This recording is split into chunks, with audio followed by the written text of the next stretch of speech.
Je vais lire et après donc je vous referai lire les petits versets. Donc Apocalypse chapitre 2, on attend Angela. Ouais.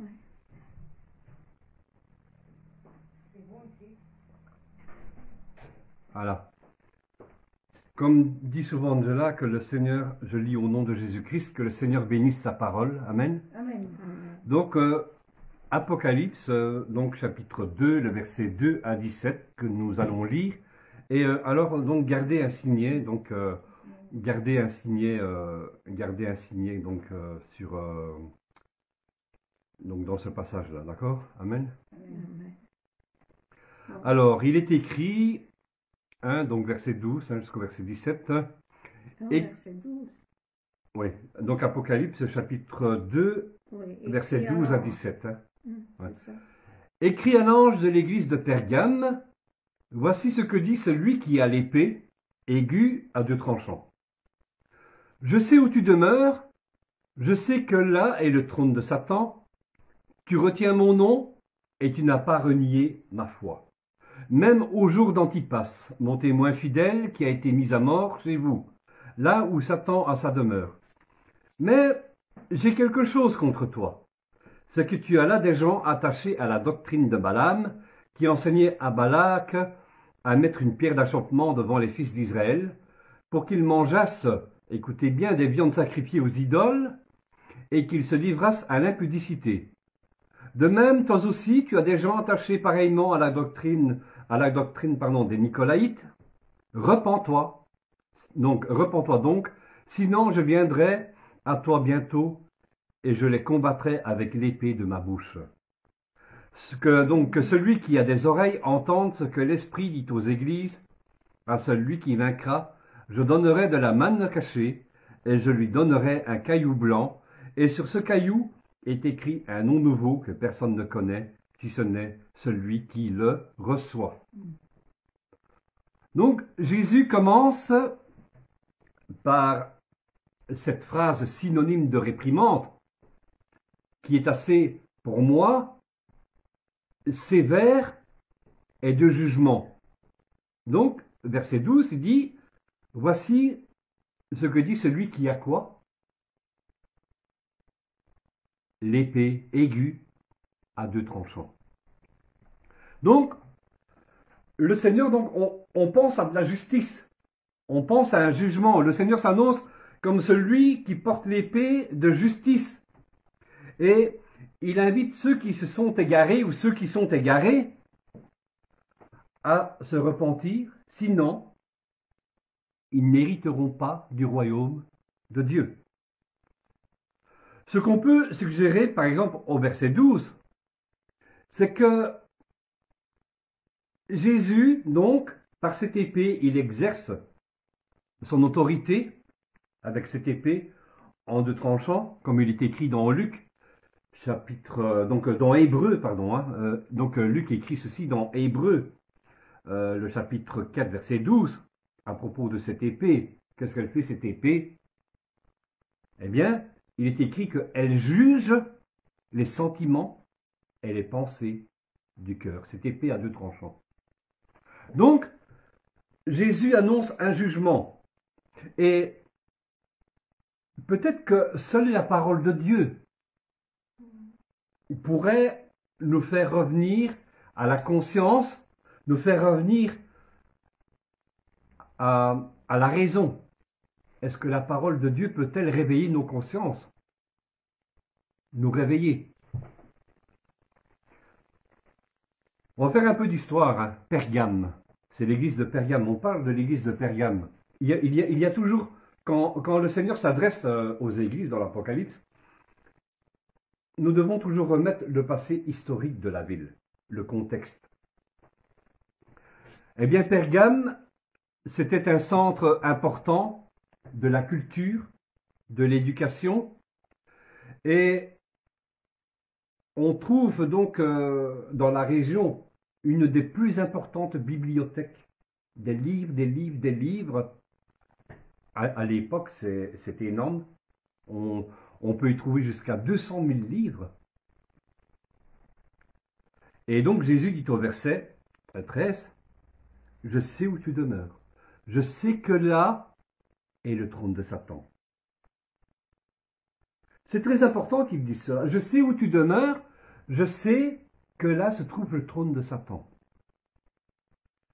En fait, dans cette ville, eh bien, il y a 4 centres principaux de culte. 4. 4 cultes païens. La rivale donc la rivale par rapport donc de Pergame par rapport à Éphèse. Hein. Éphèse, elle, c'était par rapport à l'idolâtrie. Ouais. Mais Pergame, on y trouve 4 cultes païens très importants. Donc à Éphèse, il y a le culte d'Artémis. Hein, c'est la déesse de la fécondité, de la chasse. Mais le dieu principal de Pergame, c'est en grec Asclépios, donc en français Esculep. Et donc c'est le dieu donc lié à la divination, à la guérison et à l'eau. Mais donc l'emblème de ce dieu, de cette divinité, en fait, elle est représentée par un serpent. Où retrouve-t-on ce serpent aujourd'hui? Les médecins, dans la médecine. Elle est représentée donc par un serpent, donc ce dieu est représenté par un serpent, donc que nous retrouvons dans la médecine. Et on sait que l'historique ce que nous raconte l'historique de la ville, eh bien, les gens venaient de très loin pour venir chercher des remèdes, pour venir chercher la guérison auprès de cette divinité. Intéressant, hein? Donc Pergame, elle est désignée comme la capitale de la province de la vallée de Caïcos. Hein. Donc elle est environ 80 km au nord de la mer Égée. Donc il y a des temples. En fait, c'est un peu complexe. Hein, où Lisa ne connaît pas très bien la carte géographique. Mais bon. Non. C'est pas ça le plus important, mais ce qu'on y trouve dans cette ville, c'est que il y a des temples impressionnants qui sont érigés en l'honneur de 4 dieux païens. On en connaît un des dieux grecs. À qui? À qui vous penserez? Un des plus importants dieux grecs en Grèce. Donc, ouais. Héra. Non. Zeus, voilà. Ouais. Dieu, donc Zeus, Ouais. et ce n'est pas rien. Zeus, Dionysos, Athéna et Asclépios, donc Esculep. Et donc, il est raconté que, les archives nous racontent, hein, que des invalides venaient d'un peu partout, d'Asie. Ils s'attroupaient au temple d'Esculep. Et là, donc, les prêtres, pendant qu'ils dormaient, eh bien, ils recevaient de leur Dieu des révélations. Et donc, ils recevaient des songes. Et avec ces songes, eh bien, donc, ils disent qu'ils recevaient donc les songes, donc comment fabriquer les remèdes et tout ça pour guérir les maladies. Et donc, on peut supposer que de ce fait, c'était aussi l'occasion de fourvoyer, de tromper les gens. Il y avait une école, donc aussi de médecine, qui était associée au temple. L'église de Pergame, pardon, eh bien, il se trouve donc en plein dans l'épicentre. Hein. Vous voyez, quand on parle d'épicentre, on pense à des tremblements de terre et tout ça. Donc, l'église de Pergame se trouve en plein épicentre. Hein, est-il écrit là où se trouve le trône de Satan. Parce que il y a plusieurs suggestions qui ont été faites parce que c'est par rapport à Zeus, hein, Dionysos, Athéna et Asclépios. Mais Jésus, vous voyez, Jésus parle donc, il tient l'épée aiguë à 2 tranchants, et tout d'abord, il va les féliciter. Au verset 13. tu retiens mon nom. Et tu n'as pas renié ma foi. Même au jour d'Antipas, mon témoin, fidèle qui a été mis à mort chez vous. Voyez-vous, l'Église est dans un environnement hostile par les cultes païens, par les rites païens. Ils y résistent, ils subissent la pression aux influences. Ils résistent à la pression de se conformer à la société. L'Église résiste, elle est exposée à de grands combats, et même en son sein, de l'intérieur. Je le dis toujours, hein, voyez-vous, que nous soyons persécutés par les gens en dehors de l'Église, c'est pas un problème, on s'y attend. Mais c'est d'autant plus choquant, c'est beaucoup plus dur quand cela vient de l'intérieur. Voyez-vous?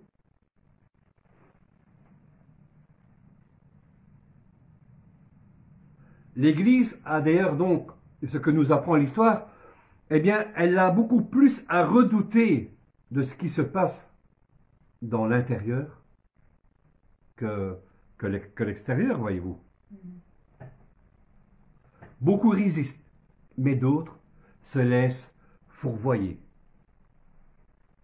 se laissent tromper.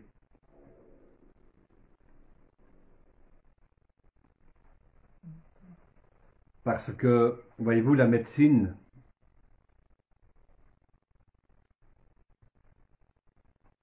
propose des remèdes au nom d'un Dieu. Qui d'entre nous ne voudrait pas avoir cette puissance, être suivi par plein de gens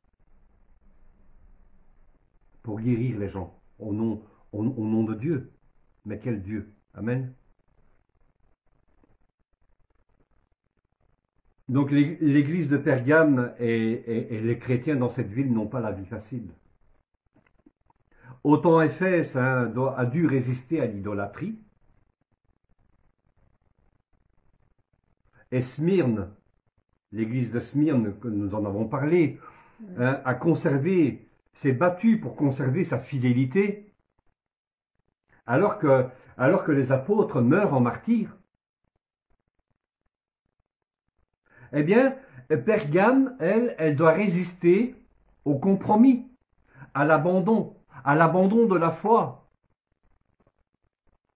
Le message pour l'Église, et je pourrais englober les 7 églises que nous verrons, eh bien, ne s'adresse pas au bâtiment. Mais le message du Seigneur à l'Église, elle s'adresse tout d'abord à tout un chacun, à toi ma sœur, à toi mon frère, à moi. Ce que nous avons à combattre pour résister par rapport à notre foi.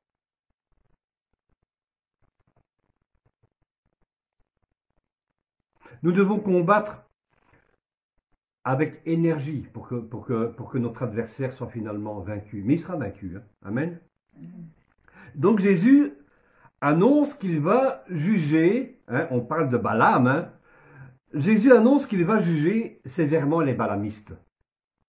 C'est-à-dire qu'il va juger les faux pasteurs, qu'il va juger les faux prophètes, qu'il va juger les faux docteurs, qu'il va juger les faux enseignants. Et l'apôtre Paul va écrire aux Thessaloniciens, on le voit dans l'épître de 2 Thessaloniciens, chapitre 2, versets 5 à 12, eh bien, il va leur annoncer le malheur qui va leur arriver s'ils suivent ces gens, qui les égarent.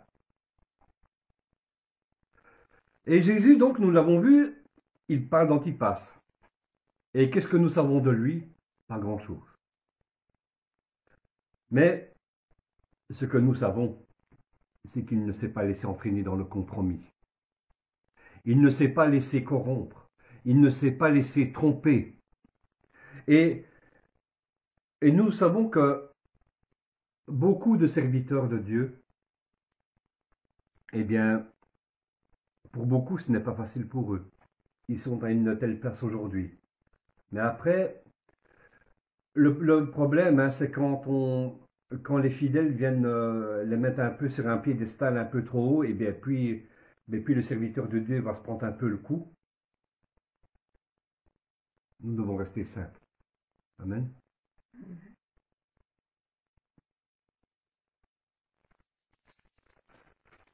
Certaines opportunités hein, qu'on pourra nous offrir, eh bien parfois ça peut être des pièges.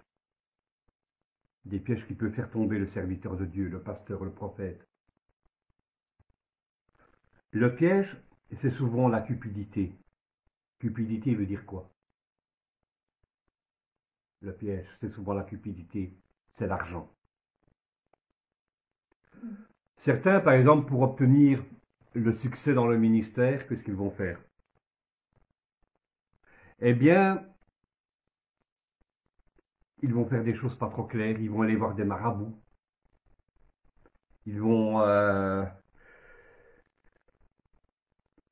donc que ces marabouts, que ces gens vont leur faire boire des potions, ou vont faire tous des rites autour d'eux, pour eux avoir la puissance avec eux.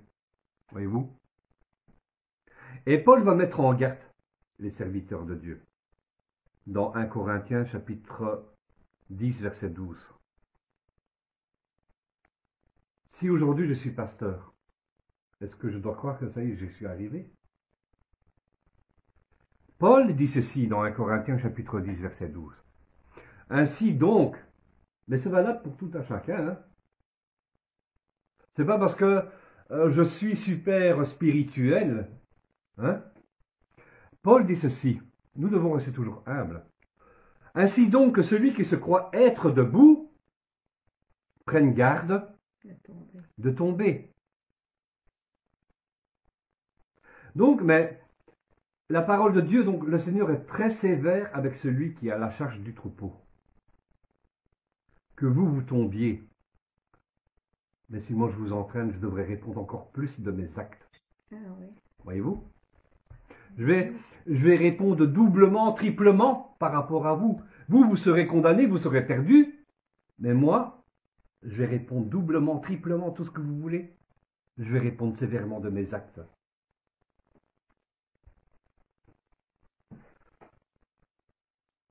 Dans l'étude d'aujourd'hui, nous voulons retenir qu'en fait, Jésus, et ça c'est très bien, il le fait chaque fois. Il lui reconnaît la fidélité de certains quand ils sont soumis à la pression de cette église, l'église de Pergame. Il le fait chaque fois.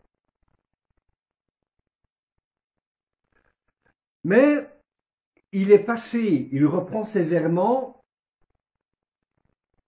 ceux qui tolèrent des pratiques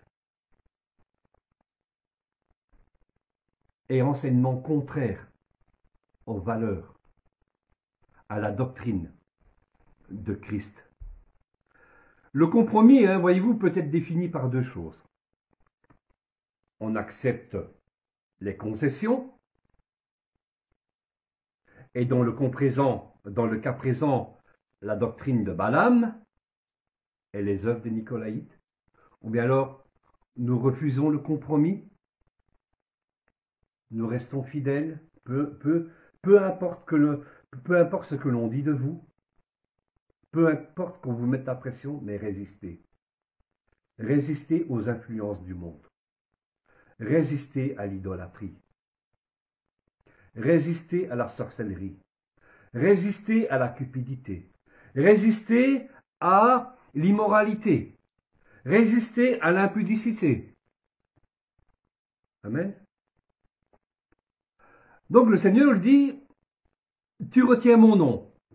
C'est bien, je te félicite. C'est bien que vous reteniez le nom du Seigneur. Je vous félicite que vous retenez mon nom. Mais au verset 14, qu'est-il écrit? Si quelqu'un a envie de le lire, pour vous faire participer. Donc chapitre 12, verset 14.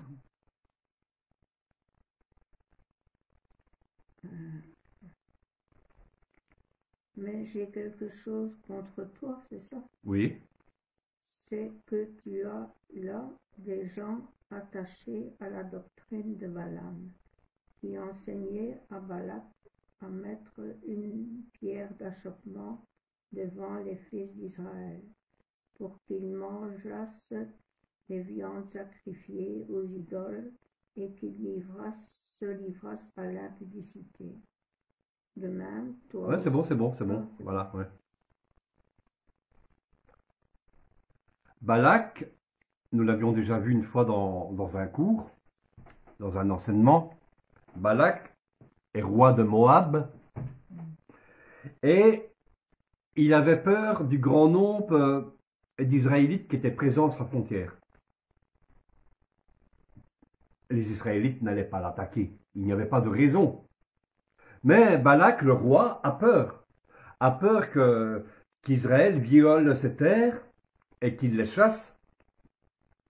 Et puis, il va s'attacher les services d'un devin, d'un prophète, hein, entre guillemets.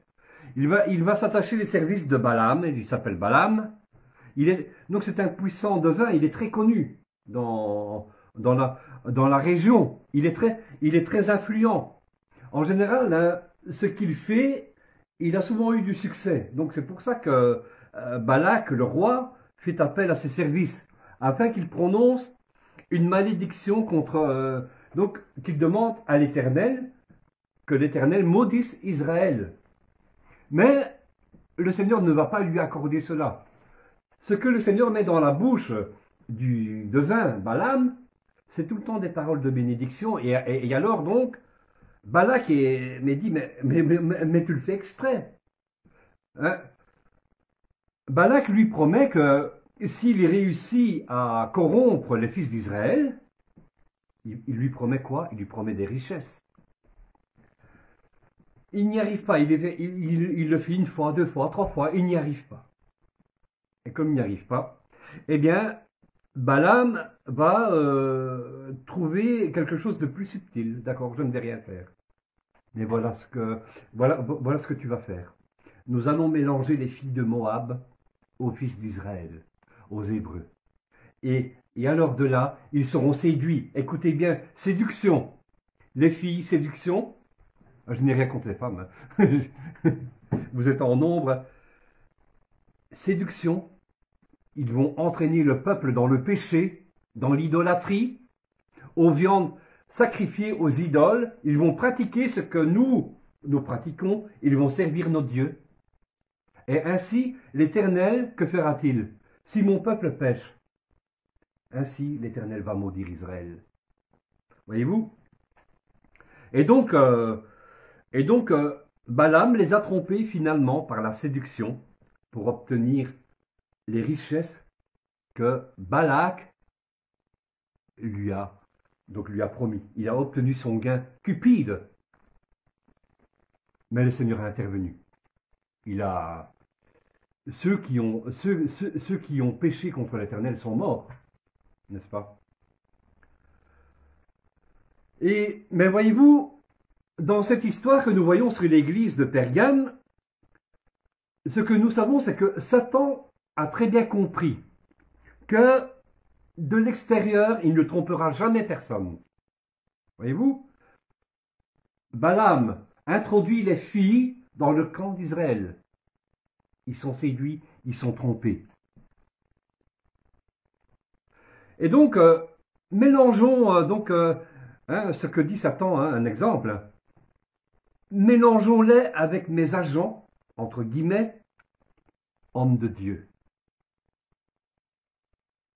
Parce que, voyez-vous, ce que l'homme regarde, ce que nous aussi nous regardons dans l'Église, c'est beaucoup à l'apparence.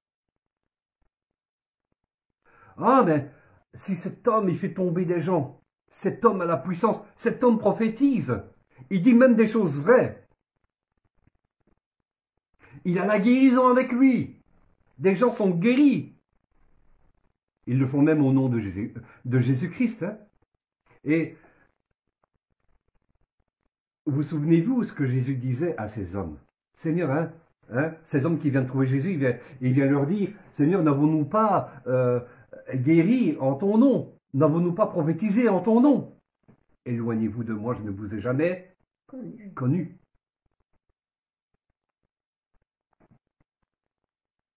Le mieux, mes frères et sœurs, c'est que nous devons revenir aux fondamentaux de la parole de Dieu. Nous devons faire comme ces disciples de Bérée. Qu'est-ce qu'ils faisaient? Hein? Quelqu'un peut le prendre. Donc dans Actes chapitre 17, verset 11. Non, tu ne l'as pas? Ah oui, tu ne l'as pas pris ton application. Tu peux le lire hein, si tu veux, hein, pour faire... ouais.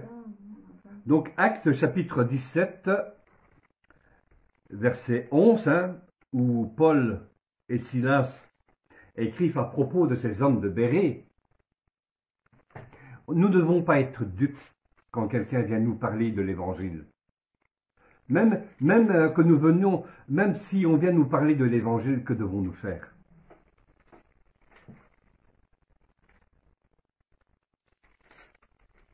Chapitre 17. Oui, verset 11. Ah ben c'est bien. Amen. Verset 11. Par ici. Ben, on doit vérifier dans la Bible si ce qu'il dit est juste. Exactement.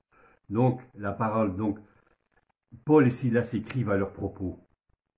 Ils examinent, donc je lis la fin du verset. Hein. Ils examinaient chaque jour l'écriture, donc c'est-à-dire, on vient leur annoncer un évangile. Hein.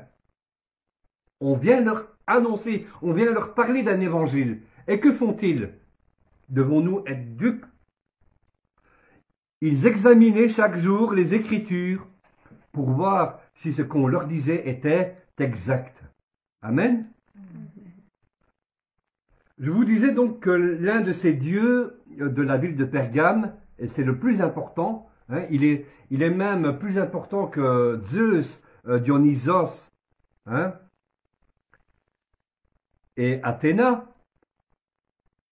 Donc c'est Esculape, en français, dont on pouvait en son nom avoir recours à la divination autour des remèdes de la médecine.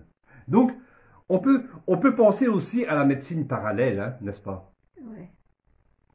Mais on a recours à la médecine parallèle. Si ça tombe quand tu vas voir quelqu'un qui prie pour toi, nous ne devons pas nous laisser imposer les mains avec empressement, sans discernement. Vous comprenez?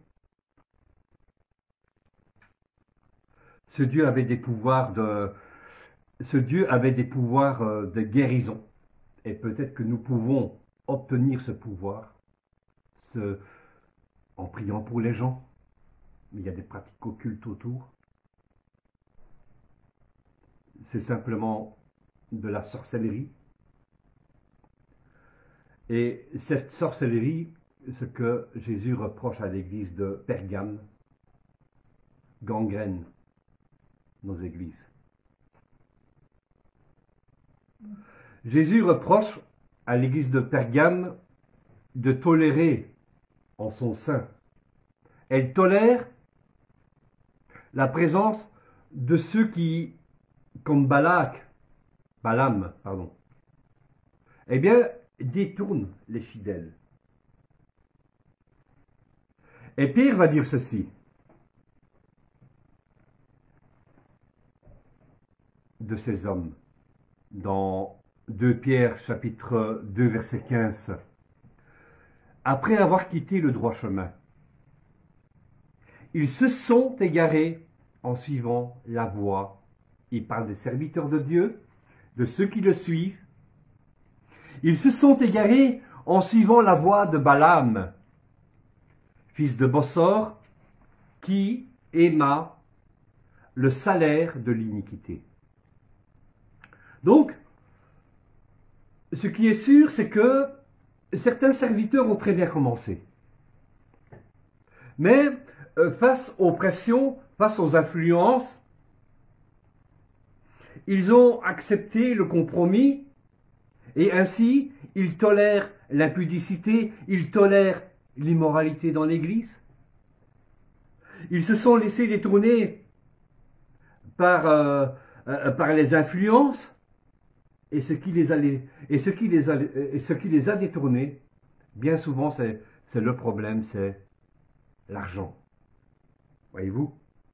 On me l'a toujours dit, hein, mon frère, il faut que tu sois plus flexible, sois moins exigeant.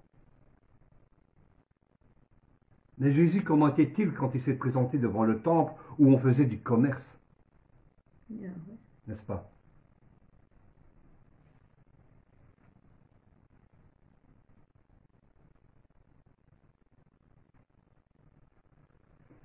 On n'osera pas dire aux fidèles, repens-toi.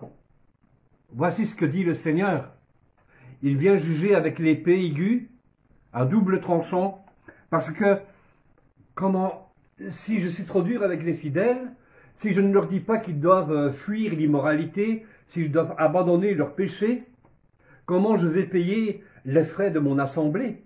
Comment je vais payer les frais de mon local? Comment je vais payer le loyer? Comment je vais recevoir mon salaire? On ne dit rien, on dit Amen, on laisse agir et on se complaît dans le péché. Voilà ce que l'église de Pergame tolérait. Voici ce que j'ai contre toi, dit le Seigneur. Et c'est tout le problème de l'église de Pergame, hein. Elle tolère le compromis, dont Jésus avertit que si tu ne te repens pas,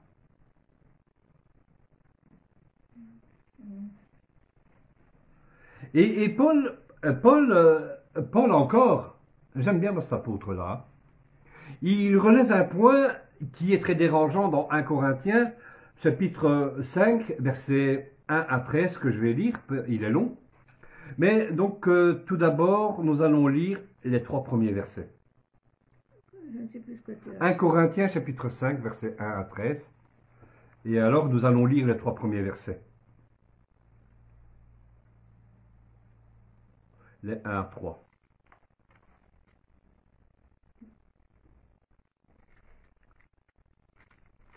Ah, tu es déjà dans Corinthiens? Ben, je suis là-dedans. Ah, d'accord. Oui, je sais, il faut suivre. Hein. Non, tu es loin, je vais le lire.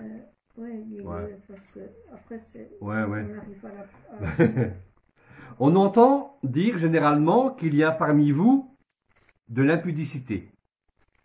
Et une impudicité telle qu'elle ne se rencontre pas même chez les païens. Donc, voyez-vous, dans l'Église, il se passait une impudicité de l'immoralité pire que ce qui se passait à l'extérieur. Et c'est au point que l'un de vous, à la femme de son père, donc l'un de vous couche avec la femme de son père, n'est-ce pas? Et vous êtes enflé d'orgueil et vous n'avez pas été plutôt dans l'affliction, afin que celui qui a commis cet acte, écoutez bien, fut ôté du milieu de vous. On laisse agir, on n'ôte pas, on ne retire pas celui qui commet l'immoralité et le péché. L'adultère. Ouais, l'adultère. On n'ôte pas. En fait, en principe, on devrait ôter.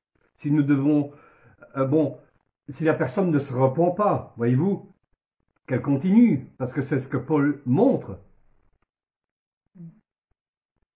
On ferme les yeux. Le jour où je ferai cela, on a 100 personnes dans l'assemblée. Je vois tel frère qui commet l'adultère. Je vais le reprendre dans mon bureau. Je ne vais pas le reprendre devant tout le monde. Il ne se repent pas, que faut-il faire? Si je le retranche de l'assemblée, il va venir parler aux autres fidèles, il va les entraîner avec lui. Ah, t'as vu ce pasteur-là? C'est pas normal, il n'a pas d'amour. S'il était vraiment pasteur, il aurait de l'amour. Mais pouvons-nous laisser agir le péché? S'il n'y a pas, voilà, en fait le péché. C'est une affection qui va donner aux autres. Voilà, exactement. Et tellement que ça va se répandre dans l'église, c'est pas bon. C'est la gangrène. C'est une église impure. Donc c'est de la gangrène. Ouais, c'est pas bon. Et les versets 9 à 13. Je vous ai écrit dans ma lettre de ne pas avoir de relations avec les impudiques,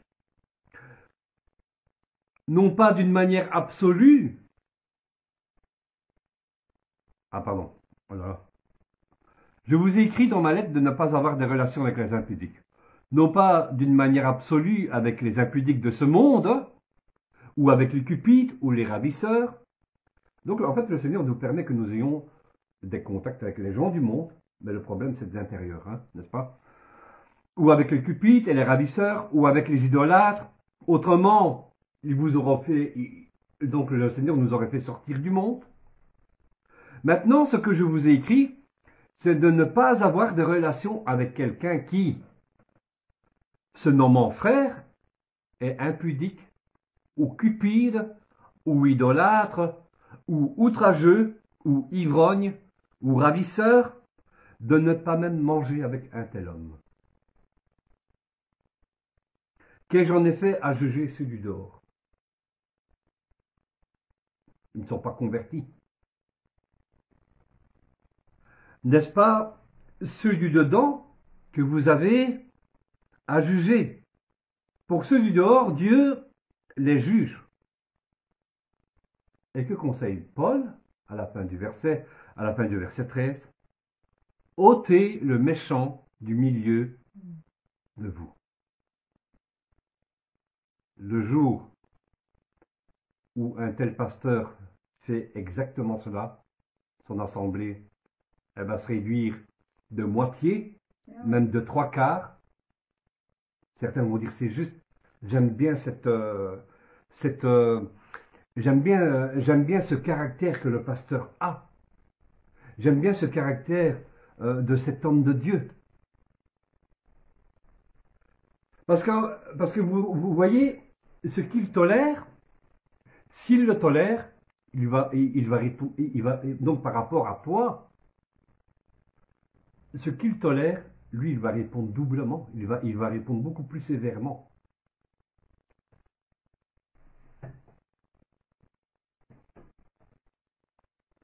Et si nous ne retranchons pas, c'est Jésus qui nous retranchera.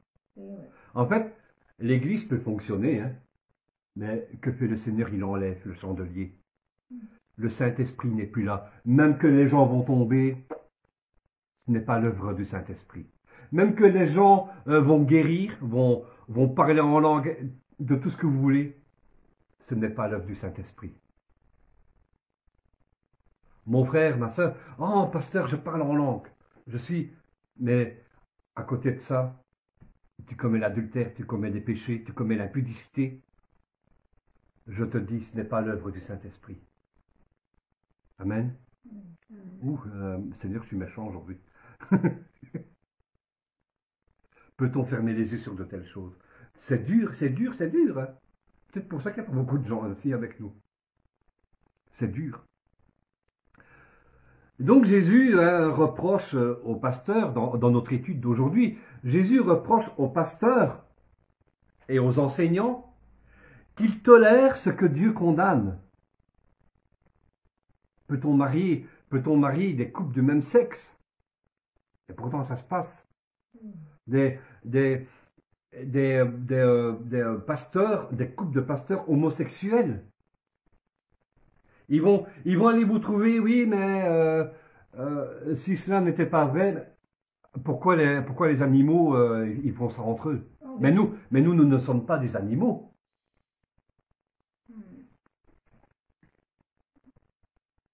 C'était donc pour un gain financier que ce faux prophète Balaam a usé de stratégie pour séduire, entraîner dans le péché, dans l'idolâtrie. Et tels étaient ces apôtres qui viennent, ils sont là dans l'assemblée, ils commencent bien, amen. Mais après, à un moment donné, à cause de la cupidité, à cause de la convoitise aussi, c'est un péché la convoitise, ma soeur, hein, mon frère. Eh bien, ils commencent à enseigner ce qui ne doit pas être enseigné. Comment vous reconnaîtrez les faux apôtres? Tite, chapitre 1, versets 10 à 11. Il est écrit ceci. Il y a en effet, surtout parmi les circoncis, beaucoup de gens rebelles, de vains discoureurs, de séducteurs auxquels il faut fermer la bouche. Ils bouleversent des familles entières, enseignant pour un gain honteux ce qui ne doit pas être enseigné. Voyez-vous, pour ces gens-là, hein, plus que tout, ils s'en fichent de vous. Ils s'en fichent de nous. Parce que eux, leur priorité, c'est de faire de la parole de Dieu un gain, de gagner leur vie avec la parole de Dieu. Ils vendent leur vision, ils vendent leurs songes. Et donc Tite, en fait, reproche le moyen qui est employé pour obtenir cet argent, pour obtenir ce gain.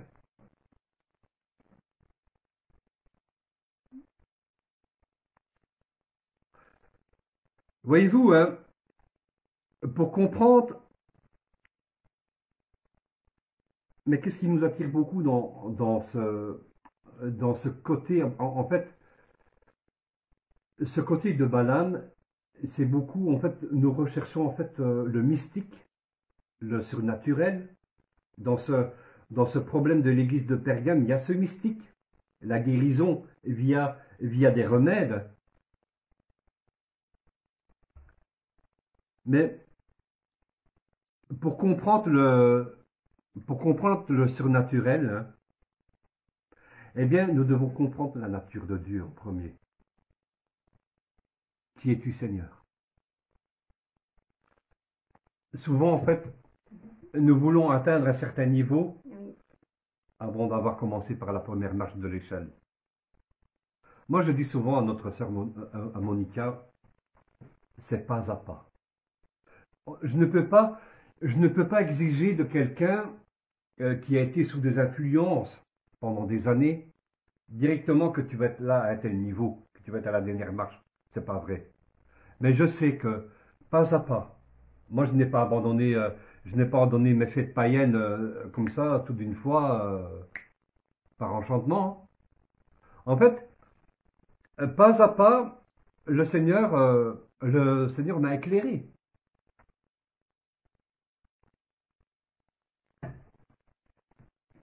À qui je m'adresse? Quel est ton nom? En fait, nous devons nous arrêter un moment et nous devons ouvrir la parole de Dieu. Je vous encourage beaucoup souvent à cela. Nous devons avoir de l'intimité. Comme Moïse, chaque jour il était dans l'attente de Dieu. Il parlait seul à seul avec Dieu. C'est pas ton prophète qui va te parler. C'est pas ton pasteur qui va te parler. Dieu, le Seigneur veut te parler. L'Éternel veut te parler. Lisa, Jésus veut te parler. Jésus veut te parler. Dieu te parle par ça. Amen. Par sa parole. D'une manière ou d'une autre, il te parle. Ah, toi, ma sœur, j'aime bien souvent. C'est quel livre que tu reçois encore, sa parole aujourd'hui? Le Seigneur utilise n'importe quel canal. Le Seigneur veut te parler. Voilà ce que le Seigneur m'a dit aujourd'hui, au travers de sa parole, au travers d'un encouragement. Le Seigneur veut te parler. Il faut que tu t'arrêtes, que tu te poses un instant. Le Seigneur veut te parler. La clé se trouve là. Comprendre le surnaturel de Dieu se trouve là. Le surnaturel de Dieu ne se trouve pas dans les hommes. Le surnaturel de Dieu, tu vas le comprendre, tu le recevras si tu as une relation avec lui. Amen. Amen. Et donc le Seigneur connaît le danger auquel l'église de Pergame est confrontée. Elle est exposée, sa fidélité est mise à l'épreuve. Elle est mise à l'épreuve des persécutions. Mais donc Jésus lui reproche d'avoir en son sein des faux docteurs et il presse l'église de se repentir. Il est gentil, le Seigneur. Il ne prend pas l'épée direct et qui tranche. Hein.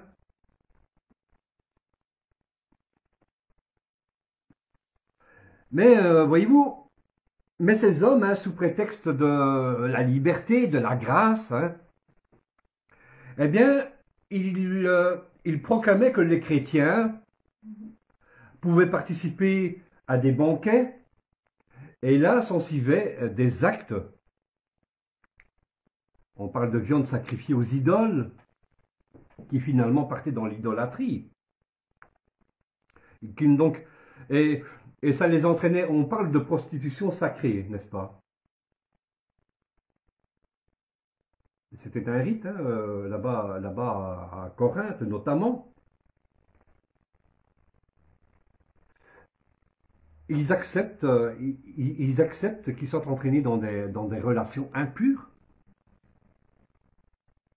Mais alors ces hommes de Dieu, ces faux pasteurs, ne vont pas vous parler de sanctification, mais ils vont dire tout est permis parce que Dieu nous a rendus libres, Dieu fait grâce, Dieu pardonne. Vous pouvez continuer à commettre, les abominations, parce que vous voyez, le problème des indulgences, vous savez ce que c'est? Les indulgences. À un moment donné, pour financer Rome, hein, le Vatican, eh bien, les papes de l'époque ont trouvé comment on va financer la construction. Eh bien, on va mettre en place des indulgences. Donc, en fait, avec ces indulgences, vous pouvez racheter votre père, votre mère, qui, même s'ils n'ont pas accepté Jésus-Christ, ils vont passer un temps au purgatoire. Et puis, le fait d'acheter ces indulgences, vous réduisez leur peine. Et, donc, après un temps, ben, ils iront au paradis. Ils vont vivre. Même toi, en fait, c'est le principe des indulgences. Même nous passons un temps en enfer, mais le fait de payer ces indulgences, eh bien, nous réduisons notre temps au purgatoire et nous avons un accès plus direct au ciel, n'est-ce pas? Et nous pouvons voir cela dans l'édit de Nantes, hein, n'est-ce pas?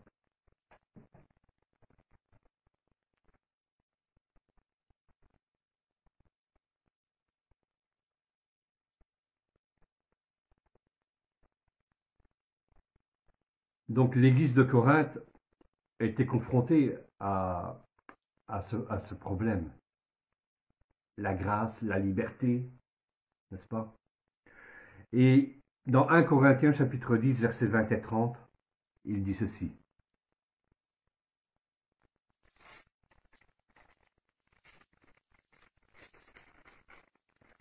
1 Corinthiens chapitre 10, versets 20 à 30. Non, c'est pas marqué. Ouais, je sais. Verset 20 Ouais. à 30. Je dis, Que ce qu'on sacrifie. on le sacrifie à des démons et non à Dieu. Or, je ne veux pas que vous soyez en communication avec des démons. Vous ne pouvez boire la coupe du Seigneur et la coupe des démons. Vous ne pouvez participer à la table du Seigneur et à la table des démons. Voulons-nous provoquer la jalousie du Seigneur? Sommes-nous plus forts que lui? Tout est permis, mais tout n'est pas utile. Tout est permis, mais tout n'édifie pas. Que personne ne cherche son propre intérêt, mais que chacun cherche celui d'autrui. Mangez de tout ce qui se vend au marché, sans vous enquérir de rien par motif de conscience, car la terre est tout Seigneur et tout ce qu'elle renferme. Si un non-croyant vous invite et que vous vouliez y aller, mangez de tout ce qu'on vous présentera, sans vous enquérir de rien par motif de conscience. Mais si quelqu'un vous dit « Ceci a été offert en sacrifice », n'en mangez pas à cause de celui qui a donné l'avertissement et à cause de la conscience. Je parle ici non de votre conscience, mais de celle de l'autre. Pourquoi en effet ma liberté serait-elle jugée par une conscience étrangère? Si je mange avec action de grâce, pourquoi serais-je blâmé du sujet d'une chose dont je rends grâce? Soit donc que vous mangiez, soit que vous buviez, soit que vous fassiez quelque autre chose, faites tout pour la gloire de Dieu. Ne soyez en scandale ni aux Grecs, ni aux Juifs, ni à l'Église de Dieu. De la même manière que moi, aussi je m'efforce en toutes choses de complaire à tous, cherchant non mon avantage. Ah, c'est bon, c'est bon, c'est bon. Grand C'est bon, Oui, parce que ça me c'était finira. jusqu'au verset 30. C'était jusqu'au verset 30. Ah oui, c'est déjà 30. Mais en fait, à Corinthe, il y avait un gros problème, c'était, je parlais que les femmes étaient beaucoup plus libérées, hein, n'est-ce pas? Et il est bon à savoir qu'avant que le Messie ne vienne sur terre, par exemple en Israël, les femmes n'avaient aucun droit à toucher la Torah ni à l'ouvrir. Si elles avaient touché la Torah ou l'avaient ouvert ou l'avaient lu, ce que les religieux auraient fait, ils auraient pris ce rouleau, ils l'auraient jeté au feu. N'est-ce pas? Et donc, dans Corinthe, on y pratiquait la prostitution sacrée. Et donc, c'est pour Paul parle de viande sacrifiée aux idoles, là, ici. Hein. Il parle du manger, etc., etc. Mm. Et s'en suivait, donc il y avait ces banquets, il y avait la prostitution. Et donc s'en suivait après des actes donc, où l'on mangeait, où l'on festoyait, mais c'était en sacrifice aux idoles, n'est-ce pas? Et donc là-bas à Corinthe, la prostitution c'était donc dédié à la déesse. Lisa, elle doit connaître, elle aime bien les divinités grecques, une déesse très connue, Aphrodite. Ouais. Aphrodite. Donc, les deux vices, hein, à Corinthe, hein, il y a deux vices qui les tiennent. La cupidité, donc l'argent, et puis l'autre, la convoitise sexuelle, n'est-ce pas? L'amour du sexe et l'amour de l'argent. Apocalypse chapitre 2, verset 15. Il est écrit ceci. Tu avais mis un signet? Tu avais mis un signet? Non, non, c'est parce qu'ici j'avais lu quelque Ah, d'accord. chose et c'est ça que je l'ai, je ne bouge pas. Ah, bah tu veux le dire? C'est par rapport au... Oh, c'est pour long, plus tard. C'est long, hein, parce que j'ai souligné tous les passages. Ah, d'accord. Alors on fera un autre. Ouais, d'accord, ouais, d'accord. Faut Ben bien quand, comprendre. ben quand on se réunira dans le temps d'adoration le vendredi, Oui, d'accord? faut bien comprendre. Mm. Parce Ouais, d'accord, que ouais. faut pas lire ça vite. Oui, médite-le et tu nous le partageras. J'ai déjà Amen. médité une partie. Apocalypse chapitre 2, verset 15. De même, toi aussi, tu as des gens attachés pareillement à la doctrine des Nicolaïtes. Nous avons parlé de Balaam. Eh bien, il faut aussi parler des Nicolaïtes. Nicolas, qui était-il? En fait, je vais vous l'apprendre. Nicolas était un diacre. Il avait été disciple de Paul. On peut dire qu'il a bien commencé. Il a bien commencé le ministère. Il était dans l'église. Il était disciple de Paul. Mais il a dévié. Et il a, en l'absence de Paul, en l'absence d'autres apôtres, eh bien, il a dévié et il a permis, sous prétexte de la grâce, de la liberté, qu'on pouvait s'accommoder, hein, donc dans des repas où il y avait des viandes sacrifiées aux idoles.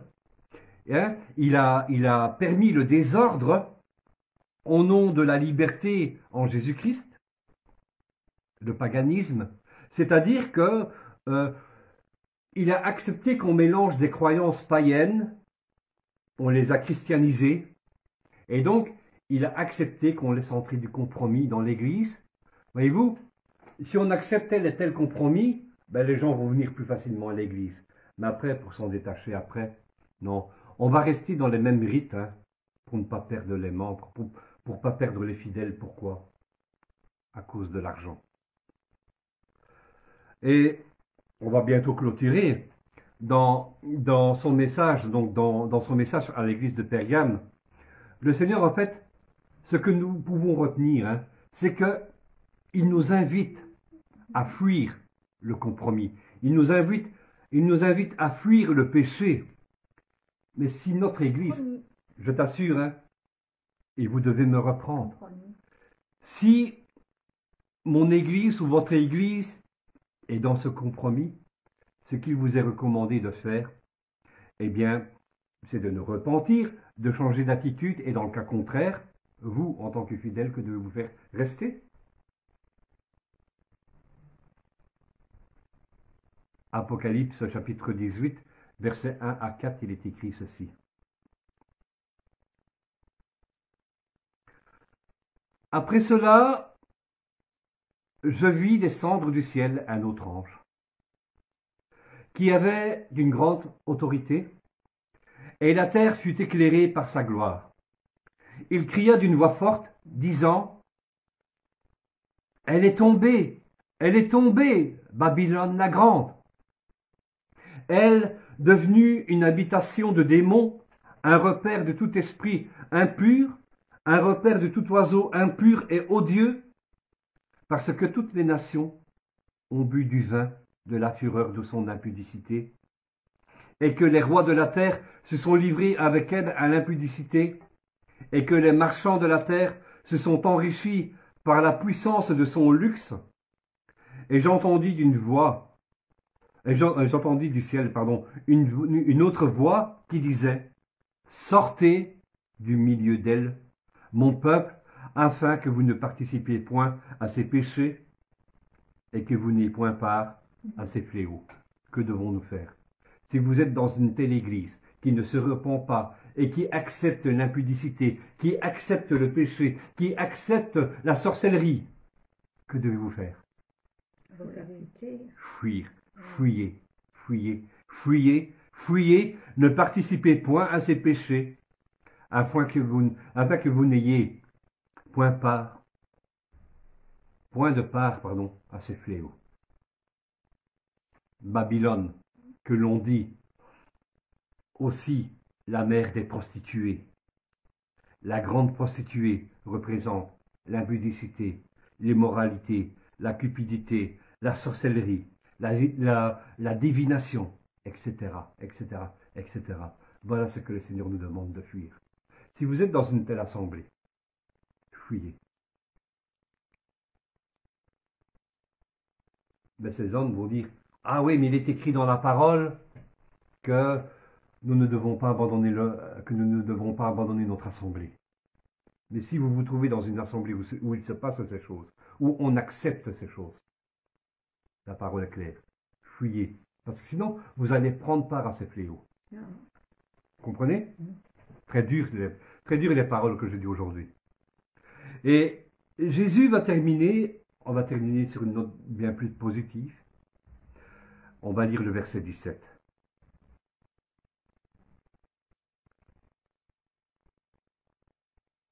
Apocalypse chapitre 2, hein. Chapitre 2, verset 17, oui. Apocalypse.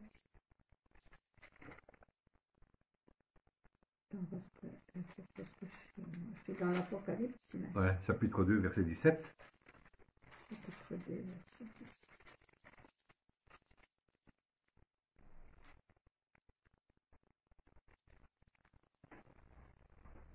Que celui qui a des oreilles entende ce que l'Esprit dit aux églises. À celui qui vaincra, je donnerai de la manne cachée, et je lui donnerai un caillou blanc. Et sur ce caillou est écrit un nom nouveau, que personne ne connaît si ce n'est celui qui le reçoit. Voilà, que celui qui a des oreilles entende ce que l'Esprit dit aux églises. À celui qui vaincra, je donnerai la manne cachée, et je lui donnerai un caillou blanc, et sur ce caillou est écrit un nom nouveau que personne ne connaît, si ce n'est celui qui le reçoit. En fait, c'est toi, celui qui le reçoit. Je donnerai de la manne cachée. On sait que dans le désert, les Hébreux ont reçu de la manne cachée. Ouais. La manne, c'était quoi en fait? Ce qu'ils mangeaient. Ouais, c'était du pain. Du poisson. C'était le pain. C'était le pain. Donc, c'était une nourriture physique qui nourrissait le corps, Mais aujourd'hui, notre pain est spirituel. C'est une nourriture spirituelle que chaque croyant reçoit. Et quand tu lis la parole de Dieu, ben, tu reçois ses mystères. Tu reçois des révélations cachées, n'est-ce pas? C'est une nourriture qui nous affermit, qui fortifie notre foi. Amen. À celui qui vaincra, je donnerai de la manne cachée, un caillou blanc. Eh bien, je le disais en semaine, à l'époque, donc à l'époque de Jésus-Christ, entre autres, peut-être même avant, eh bien, dans les anciennes cours de justice, eh bien, les accusés étaient condamnés soit par un caillou noir, ou soit par un caillou blanc. C'est comme ça. C'était un vote. Soit par un caillou noir, ou soit par un caillou blanc. Et que peut représenter ce caillou blanc? La pureté. Ouais. Et donc, si tu es pur, ça veut dire que tu es acquitté. Ça représente l'acquittement. Mais lorsqu'on parle de justice, c'est par rapport à la justice, n'est-ce pas? Eh bien, l'apôtre Paul, inspiré par le Saint-Esprit, va encore nous dire ceci dans 2 Corinthiens chapitre 5, verset 21. Celui qui n'a pas connu le péché, celui qui n'a point connu le péché, c'est qui? C'est Jésus-Christ. Eh bien, il l'a fait devenir péché pour nous, afin que nous devenions en lui justice. Il nous a acquittés. Nous recevrons ce caillou blanc. Nous recevrons ce caillou de l'acquittement. Amen. Merci Seigneur pour cette révélation. Amen. Mais ce caillou blanc, c'est peut-être aussi, c'est le signe de l'éternité que le Seigneur nous promet. Voici à quoi va aboutir donc cet acquittement. Un nom nouveau inscrit sur le caillou blanc. Eh bien, ça peut vouloir dire aussi, comparé au livre de vie dont Jésus dit à celui qui vaincra, il sera revêtu ainsi de son vêtement blanc, et je n'effacerai point son nom du livre de vie. Notre nom est gravé déjà dans le livre de vie, et je confesserai son nom devant mon Père et devant ses anges. Donc, ce nom gravé sur la pierre, c'est dur la pierre, eh bien ça peut représenter le caractère de Christ, le caractère de Jésus-Christ en toi, le caractère de Jésus-Christ dans la vie du croyant. Comparé à 2 Corinthiens chapitre 5 verset 17, dont Paul dit ceci, si quelqu'un est en Christ, parce que le Seigneur parle d'un nom nouveau, si quelqu'un est en Christ, il est quoi? Il est une nouvelle créature. Les choses anciennes sont passées. Voilà. Et voici, toutes choses sont devenues nouvelles. Et c'est le caractère de Christ. C'est ce caractère. En fait, c'est l'invitation du Seigneur il nous invite à avoir ce caractère-là pour résister au diable. Et ce caractère-là, nous l'avons quand nous méditons la parole de Dieu. Notre pain. Nous mangeons notre pain quotidien. J'ai commencé par ça, par la prière tout à l'heure. Merci Seigneur pour notre pain quotidien. Merci pour ta parole, la manne du ciel. Ce caillou blanc représente aussi que si nous sommes ce caillou blanc, nous sommes précieux à ses yeux. Amen. Tu es précieuse, tu es précieux. Lisa, tu es précieuse, tu es précieux. Je suis précieux.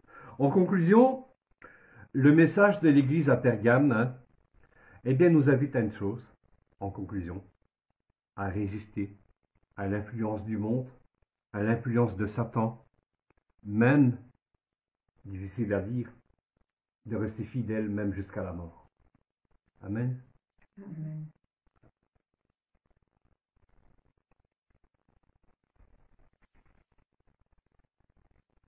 Eh oui. Et dans le monde que nous vivons, nous devons prendre garde, hein, parce que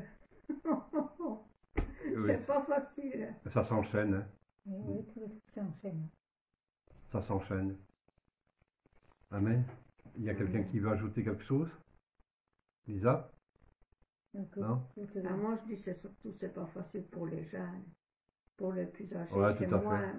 moins difficile. Ben parce que la société nous a mis dans un moule maintenant où elle nous pousse, en fait, finalement, on est tellement dans un tel confort que la moindre privation de liberté, eh bien, il nous entraîne dans la rébellion. Et cette rébellion, c'est la rébellion à l'autorité, mais ce n'est pas seulement qu'à l'autorité terrestre, mais c'est aussi une rébellion céleste. Amen. Tu veux terminer par la prière? Merci Seigneur parce que tu étais là présent Seigneur, tu t'es manifesté Seigneur par le Saint-Esprit. Merci Seigneur que ces paroles Seigneur ne Seigneur s'oublie pas Seigneur, mais reste vraiment Seigneur dans nous Seigneur. Amen. Et bénis Seigneur les personnes Seigneur qui vont suivre cette réunion Seigneur ou qui vont regarder la vidéo. Seigneur parce que tu parles Seigneur à travers Seigneur. Aussi la parole à travers les réseaux sociaux aussi, Seigneur. Si quelqu'un, Seigneur, a besoin d'une réponse qu'il cherche depuis longtemps, Seigneur, il peut peut-être la trouver, Seigneur, avec ce message. Amen, ouais. Et je veux vraiment que tu libères, Seigneur, aussi ces chrétiens, Seigneur, de ce manque de liberté, Seigneur, qu'ils se disent, Seigneur. Manque de liberté, Seigneur. Parce que, Seigneur, c'est toi, Seigneur, qui nous a rendus libres sur la croix, Seigneur. Et tu nous dis de prier, pas de s'inquiéter, Seigneur. Parce que c'est comme ça que, Seigneur, les choses vont arriver, Seigneur. Il y a certains chrétiens qui seront prêts, Seigneur, avec cette chose, mais d'autres ne seront pas, Seigneur. Mais merci, Seigneur, parce que tu laisses à chacun la liberté, Seigneur, de comprendre et d'agir, Seigneur. Parce que tu nous dis à nous de faire nos propres choix, Seigneur. Ce que nous autres, nous l'avons fait, Seigneur, c'est de te suivre, Seigneur. De, Seigneur, lire ta parole, Seigneur, et de te comprendre, Seigneur. Merci parce que le Saint-Esprit se manifeste chaque jour. Merci pour les personnes aussi qui vont écouter ce message, parce que je me répète, c'est très important. Dans les derniers jours que nous sommes, le Seigneur veut vous parler, veut vous interpeller. Donc, dans le nom de Jésus, demandez Saint-Esprit, l'aide du Saint-Esprit, afin que vous puissiez comprendre ce que veut dire le Seigneur à travers de la Bible, à travers de l'exhortation que Roger peut faire aussi, où j'ai plein de partager une parole, ou Lisa ou moi. Que le Seigneur vous touche cet après-midi, dans le nom de Jésus, afin que vous puissiez être encore transformés, préparés dès le retour du Seigneur sur la terre. Amen. Oh, merci Seigneur, je remets entre tes mains le restant de la journée, Jacqueline, Seigneur, et tout ce qui va se passer, Seigneur.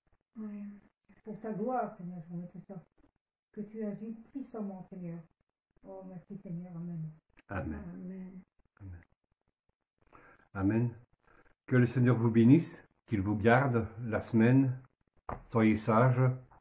Et donc, on se retrouvera, Dieu voulant, pour un prochain message la semaine prochaine. Soyez bénis. Shalom, shalom.